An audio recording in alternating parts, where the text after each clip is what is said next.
Nnọọ ndị ọma nwe mmadụ n'oge akụkọ ụwa n'Enyimba TV nke dị n'ala Aba steeti Abia. Taa bụ Tuesday abalị 16 nke ọnwa Julaị afọ 2024 ma bụrụ ahịa Nkwọ. Na mbụ gerenụ isiokwu ndị ghọrọ anyị akụkọ. Gọọmenti steeti Abia ekwuola na ọrịa ọgbụgbọ na ọnyụnyụ kolera na nke diphtheria adịzighị na steeti Abia. Onye isi oche ụlọọrụ NNPC bụ Kyari na-ekwe nkwa n'ebe nsipụta mmanụ patrol nke dị na Port Harcourt ga-amalite ọrụ n'ọnwa Ọgọst. Ọchịchị etiti enyela steeti 36 nke ala anyị Naịjirịa onyinye ụgbọala trọk osikapa dị ọnụọgụgụ 20. Akụkọ ndị a na ndị ọzọ ka anyị ga-ewetara unu n'uju ya n'oge akụkọ ụwa nke taa sitere na Enyimba TV. Ọka akụkọ bụ m Ogechi Nwachukwu Ụzọma. Ka anyị gaa n'iru ugbu a. Gọọmenti Abia kwuru na steeti Abia enwezighị ọrịa ọgbụgbọ na ọnyụnyụ na nke diphtheria.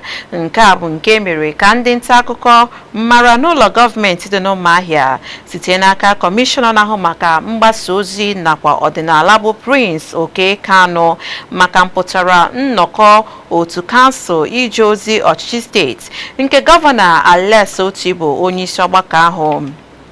Onye kọmishọna ahụ kpughere na agbata abalị 30 n'ọnwa Juun wee ruo abalị 7 nke ọnwa Julaị na-akọrọ na mmadụ 112 a na-enyo enyo na ha nwere ọrịa ọgbụgbọ na ọnyụnyụ na mpaghara kansụl 8 nke dị na steeti Abia.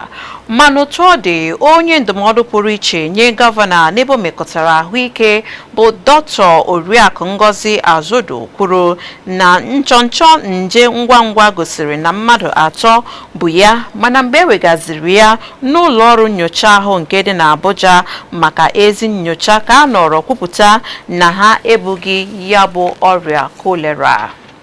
N'ịga n'iru, gọọmenti steeti Abia ekelela otu jikọtara ndị ọrụ ọnụ bụ NLC ngalaba nke steeti Abia maka iweta n'isi njedebe atụmatụ ime mfanye aka n'ụkwụ.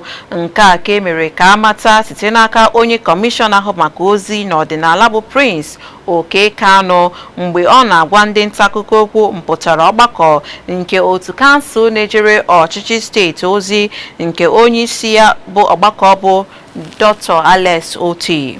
Prince Oke kpughere n'akụkụ nke mekọtara ego ezumike na gọvanọ Oti ekwela nkwa na mgbe onye ọrụ Abia ọbụla ga-ala ezumike na a ga-akwụ ya ụgwọ maka ịlatụ ezumike. N'ikwu okwu banyere mgbanwe nke mweli ọkwa ọrụ site n'afọ 2015 wee ruo afọ 2023 site n'aka gọvanọ Alex Oti, onye ndụmọdụ pụrụ iche nye gọvanọ na mgbasa ozi bụ Ferdinand Ekoma kwuru na gọọmenti nwere ikikere inye ndị ọrụ ruru eru nkwalite ọkwa ọrụ. N'agbanyeghị mmetụta ndị enwela banyere ihe ma aka ndị nọ na mmegharị nke akwụkwọ iwu so na-aga, otu pati People's Democratic Party PDP akpọkuola ọchịchị onye isi ala ka onye ụlọọrụ na-ahụ maka ntụliaka n'ala anyị Naịjirịa bụ ụlọọrụ INEC ikikere itinye oge maka nhazi ntụliaka ọchịchị kansụl ime obodo n'ime ọnwa 3 maọbụ ọnwa 6. Otu pati ahụ kwuru na ekwesịrị ịhọpụta ndị otu nhazi gọọmenti ga-ahụ maka ọchịchị kansụl iji hụ na enwere nnyefe ọchịchị ga-aga silili welele na-enweghị mkpọbi ụkwụ ọbụla maka nnwere onwe zuru oke n'oge nnyefe ọchịchị. Oku a nke ndị ndu nke otu pati PDP na-akpọ sochiri nchabi ikpe nke ụlọikpe okpechaọgwụ chabiri n'oge na-adịbeghị anya nke nyere ọchịchị kansụl nnwere onwe na ihe gbasara ego. Nke a so na nkwupụta nke osote onye isi oche nke otu pati a na steeti Abia na onye nọnụ dịka onye odeakwụkwọ ọhaneze nke otu pati a bụ Abraham Amazipụtara. N'ikele ụlọikpe okpechaọgwụ maka mkpebi ikpe a, otu PDP nke ngalaba steeti Abia kwuru na nke a ga-eme ka enwee ezi ọchịchị n'oge a. Aka na-achị steeti Abia bụ Dr. Alex Oti ekwela nkwa n'ọchịchị kansụl 17 nke nwere na steeti Abia ga-eme ntụliaka elu oge na-adịghị anya. Gọvanọ Oti katọrọ onye chịburu tupu ya bata n'oche ọchịchị maka emeghị ntụliaka elu nke ọchịchị kansụl nke nyere ọchịchị ahụ ohere ịchụpụ nakwa igbochi ego ndị sitere n'aka ndị ọrụ ọchịchị kansụl ma na-achịkwa nkesa ego ndị a. Mgbe ọ na-ekwu okwu n'ụlọ nzukọ nke ụlọ gọọmenti dị n'Ụmụahịa, isi obodo steeti Abia, Gọvanọ Oti kwupụtara n'ọkwa onye isi nke ndị ọchịchị kọmitii nchere oge nke ọchịchị ya họpụtara ga-abịa n'isi njedebe ma ọ bụrụ na emechaa ntụliaka elu. O kwupụtara mkpa ọ dị maka ọchịchị ime obodo ma kwupụta na ọ na-agụsi ya agụrụ ike ime ka ụmụafọ nwee ike ị na-ahọpụta ndị isi ha na mpaghara ọchịchị kansụl ime obodo. Gọọmenti etiti kwuru na ya enyela ihe dịka gwongworo osikapa 20 na steeti 36 dị na Naịjirịa nakwa isi obodo ala anyị Naịjirịa bụ Abuja dịka atụmatụ usoro iji belata ụkọ nri n'obodo. Minista na-ahụ maka mgbasa ozi bụ Mohammed Idris kwupụtara nke a na Abuja ka ọ na-agwa ndị nta akụkọ State House okwu na ngwụcha ọgbakọ ndị otu kansụl na-ejere ọchịchị etiti ozi. Onye minista kwuru na akpa osikapa ndị a bụ nke a ga-ekesa ndị ụmụafọ Naịjirịa ụwa na-atụ n'ọnụ site n'aka ndị gọvanọ dị iche iche. Steeti niile nakwa isi obodo ala anyị Naịjirịa ga-enweta trọk 20 bụ osikapa ọnụọgụgụ 1,200 nke akpa keji 25 n'otu. Onye isi ala Bola Tinubu nọ na njikere maka ya na ndị otu jikọrọ ndị ọrụ izute maka ịga n'iru na mkparịta ụka nke gbasara ụgwọ opekata mpe ọhụrụ nke a ga-enye ndị ọrụ ala anyị Naịjirịa banụ nke a ga-enwe ọgbakọ ya na Tọzdee. Onye minista na-ahụ maka ozi nakwa nhazi bụ Mohammed Idris kwuru na atụlekwara okwu gbasara ụgwọ ọnwa opekata mpe ọhụrụ n'oge ọgbakọ ndị isi nke otu kansụl na-ejere ọchịchị etiti ozi. Idris kwuru na onye isi ala ga-ezute ndị isi ndị ọrụ ka ha mechaa echiche ha ma ziga mkpebi ya n'aka ụlọ omeiwu nke ogo ọchịchị etiti. Ọ gbakwunyere na agwara onye minista ahụ maka mmefu ego nakwa atụmatụ mba bụ Atiku Bagudu ka o wepụta atụmatụ maka ndezigharị iwu maka atụmatụ mmefu ego a ga-ezigara ụlọ omeiwu nke ala anyị. Otu jikọtara ndị ọrụ ụlọ akwụkwọ Polytechnic nke bụ ASUP n'aha mkpirisi bekee enyela mbirimbi abalị 15 ka ụlọ akwụkwọ mahadum nka na ụzụ ọhaneze niile kwụsị ntinye n'ọrụ nke usoro ije ozi nke otu bọọdụ na-ahụ maka mmụta nka na ụzụ MBTE tụpụtara. Onye isi oche nke otu ahụ bụ Panja Sharma onye mere ka mata nke a n'oge ọ na-agwa ndị nta akụkọ okwu na steeti Lagos. Otu ASUP yiri egwu ịgbachi ụlọ akwụkwọ mahadum nka na ụzụ niile gburugburu ala anyị ma ọ bụrụ na otu bọọdụ nke bụ MBTE ewetụghị akwụkwọ banyere nke ahụ ma megharịa mkpebi ya. Ndị otu a ndị nọ na oge mkparịta ụka ndị nta akụkọ ahụ gosipụtara enweghị afọ ojuju ha gbasara atụmatụ usoro ije ozi nke otu bọọdụ ahụ wepụtara, na-akọwa na atụmatụ ahụ achọghị uto nke ndị nkụzi mahadum na ndị na-abụghị ndị nkụzi na mahadum n'ebe metụtara mmụta. Gọọmenti etiti na mba United Arab Emirates nke bụ UAE enweela nkwekọrịta inye ndị nwere akwụkwọ ikikere ime njem nke Naịjirịa inweta akwụkwọ visa maka ime njem banye mba UAE malite taa bụ abalị 15 n'ọnwa Julaị afọ 2024. Onye minista na-ahụ maka ozi bụ Mohammed Idris kpughere nke a mgbe ọ na-agwa ndị nta akụkọ State House okwu ka ọgbakọ otu kansụl nnejere ọchịchị etiti ozi siri gaa. onye minista kwupụtara na ihe mere nke a ji dị ire bụ n'ihi mkparịta ụka nke gara nke ọma n'etiti mba Naịjirịa nakwa mba UAE ma nwee ọnọdụ njikwa na usoro ọhụrụ maka inweta akwụkwọ visa nke mba UAE.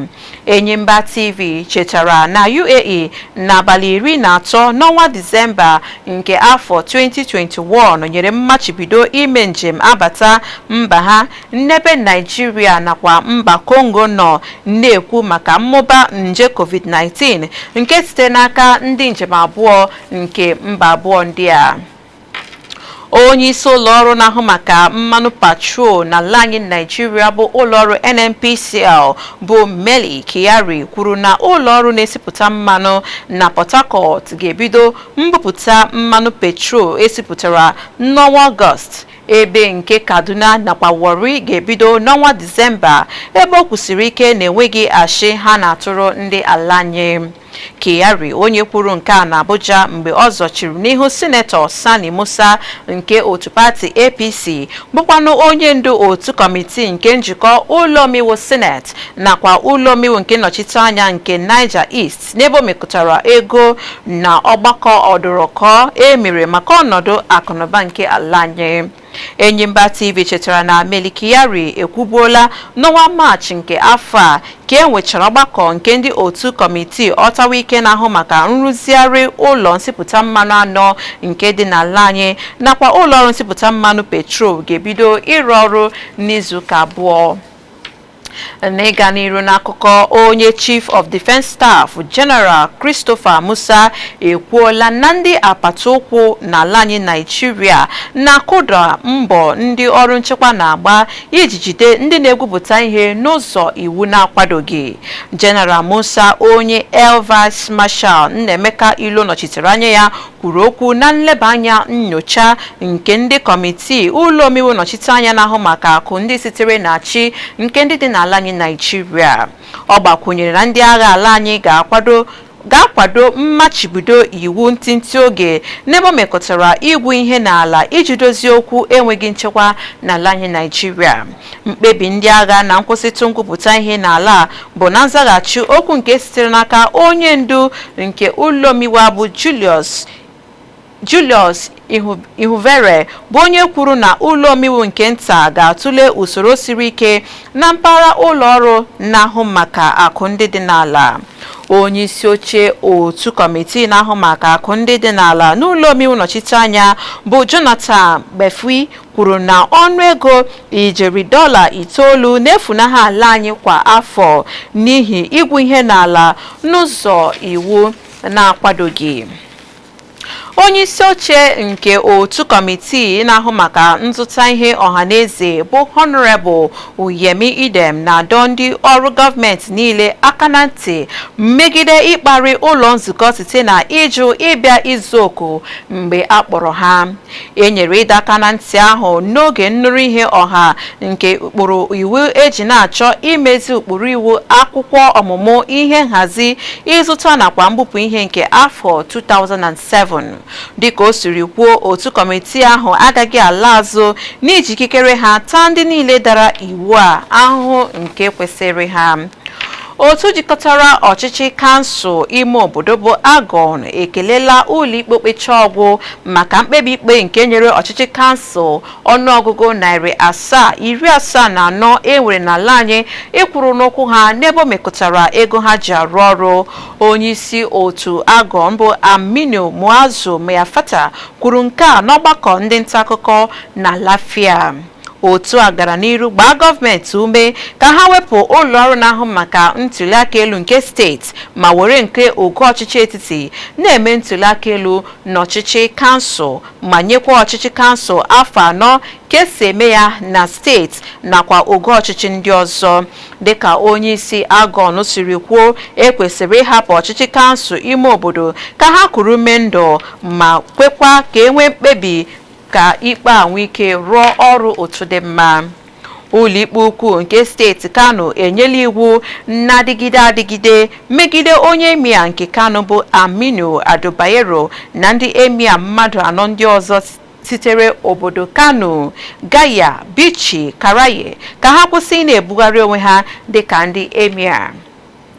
Okwu ikpe ahụ nke onye Attorney General nke steeti Kano ọnụ na-ekwuru ụlọ nzukọ omeiwu steeti Kano nakwa ụlọ nzukọ omeiwu steeti ahụ gbara chọrọ ka amachie Aminu Ado Bayero na ndị emir ndị ọzọ ahụ ka achụtuo ha n'oche. Iwu mmachi ahụ bụ akwụkwọ nke onye ọkaiwu ha bụ Isa Wangida Esquire gbara were gbagide ha n'abalị 27 na nchabikpe ahụ. Ọkaikpe Adamu Aliyu kwadoro ikikere nke ụlọ nzukọ omeiwu nke steeti Kano ahụ nwere. Ndị ụlọ omeiwu steeti Rivers nke onye ndu ya bụ Martin Amewule agbachisiela usoro mmefu ego niile nke steeti Rivers rukwa mgbe Siminalayi Fubara zipụtara mkpata na mmefu ya n'ihu ụlọ omeiwu a. Nke a na-abịa dịka abalị 7 ndị ngalaba ụlọ omeiwu nyere gọvanọ Fubara maka izipụta mkpata na mmefu nke afọ 2024 n'ihu ụlọ omeiwu a. Major Jack n'oge nzukọ ha chetara ụlọ omeiwu a n'abalị 7 ha nyere gọvanọ ahụ agaala. Ụlọ omeiwu nke Martin Amewula bụ onye ndu ya kpebiri na gọvanọ Fubara enwezighị ikikere ịkwado maọbụ imefu ego nke ga-esi n'akpa ego steeti ahụ apụta, ebe ndị ministri na-agaghị emefuli ego ọhaneze rukwa mgbe ọ ga-ezipụta mkpata na mmefu nke afọ 2024 n'ihu ha. Aka na-achị steeti Imo bụ Hope Uzodimma edoola n'iyi ọrụ ndị ọkaikpe ọhụrụ mmadụ 17 bụ maka ụlọikpe ukwu, 3 bụ maka ụlọikpe nke customary court na steeti ahụ, ma gbaa ha ume ka ha rụọ ọrụ ha na nkwanye ùgwù nakwa na nsọpụrụ n'usoro ikpe ziri ezi nye ndị mmadụ. Ha ṅụrụ iyi n'ihu gọvanọ Uzodimma n'ụlọ ọgbakọ ọhụrụ nke dị na Owerri. Gọvanọ Uzodimma duru ndị ọkaikpe ọhụrụ a ọdụ ka ha were iguzosi ike n'ezi ihe, nsọpụrụ nakwa egwu Chineke rụọ ọrụ ha ma gbanaha ọnwụnwa nke ime ihe na-adabaghị adaba. Onye ọ dị maka ọ dị ugbu a anyị ga-azọpụta ụkwụ ọ bụrụ na anyị laghachite akụkọ sitere mba ofesi na akụkọ ndị ọzọ ga-abịara unu dịka m na-asị nọsie n'ike.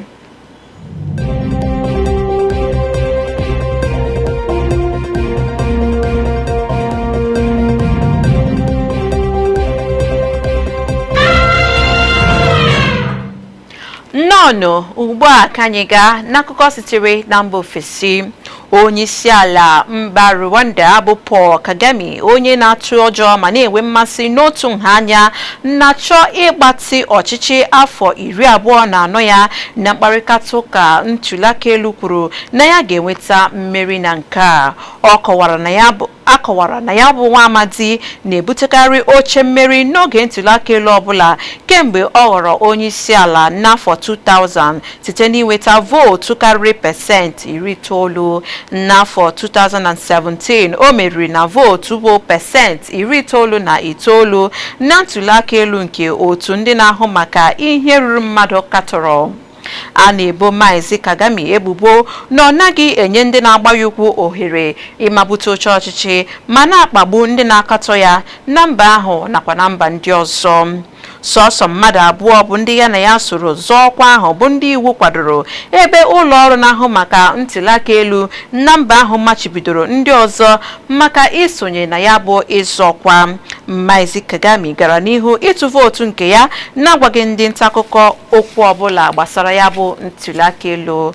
Ugbu a ka anyị gaa n'azụmahịa. Ọnụego ọnụahịa n'ala anyị Naịjirịa agbagoola ruo pasentị 34 n'ọnwa 19 n'ọnwa June afọ 2024 site na pasentị 33 n'ọnwa 95 n'ọnwa Mee.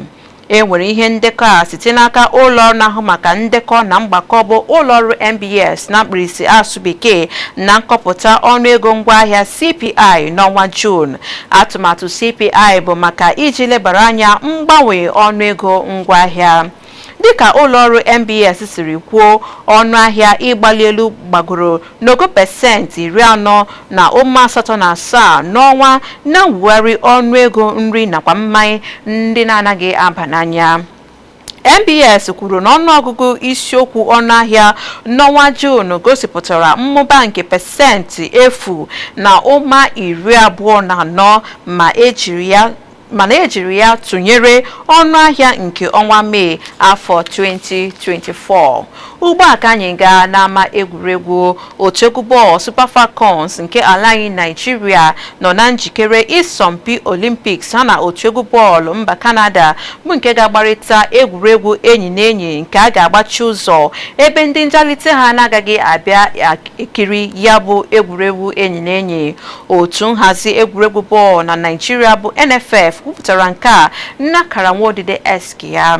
A ga-eme egwuregwu enyi na enyi a na Sevilla nke dị na mba Spain. Otu abụọ a gbara na-enweghị onye nyekọrịtara ibe ha ọkpụ goolu na nzukọ ikpeazụ ha n'iko mba ụwa nke FIFA nke afọ 2023. Canada ji ọkpụ goolu 2-1 were merie Australia n'ime ịsọmpi enyi na enyi na ngwụcha izuụka gara aga. Ndị Super Falcons ga-efega mba Paris maka asọmpi Olympics na Tọzdee. Ndị ọma m site n'akụkọ egwuregwu ahụ ka anyị ga-achịkọ ya ọnụ n'oge akụkọ ụwa nke taa, ma tupu anyị na-esepụ okwu n'ọgbọ gerekwanụ isiokwu ndị ghọrọ anyị akụkọ. Anyị mere ka ịmata na gọọmenti steeti Abia ekwuola n'ọrịa ọgbụgbọ na ọnyụnyụ kolera na nke difteria adịzighị na steeti Abia. Onye isi oche ụlọọrụ NNPC ọbụ Kyari na-ekwe nkwa n'ebe sipụta mmanụ patrol na Port Harcourt ga-amalite ọrụ n'ọnwa Ọgọst. Anyị mekwara ka ịmata na ọchịchị etiti enyela steeti 36 nke ala anyị Nigeria onyinye ụgbọala trọk osikapa dị 20. Ndị ọma m ebe a ka anyị ga-achịkọta ya ọnụ n'oge akụkọ ụwa nke taa, dịka anyị na-ekele unu n'ebe ọ dị ukwuu maka ịnọnyere anyị na nke taa. N'otu aka ahụ ana m asị onye ahụkwara taa ka ahụkwa ya echi, dịka ọ bụ m Ogechi Nwachukwu Ụzọma bụ onye wetara unu akụkọ nke taa. Na-asị nwa mmụọ emegbula nwa mmadụ, ma nwa mmadụ emegbula nwa mmụọ. Daalụnụ.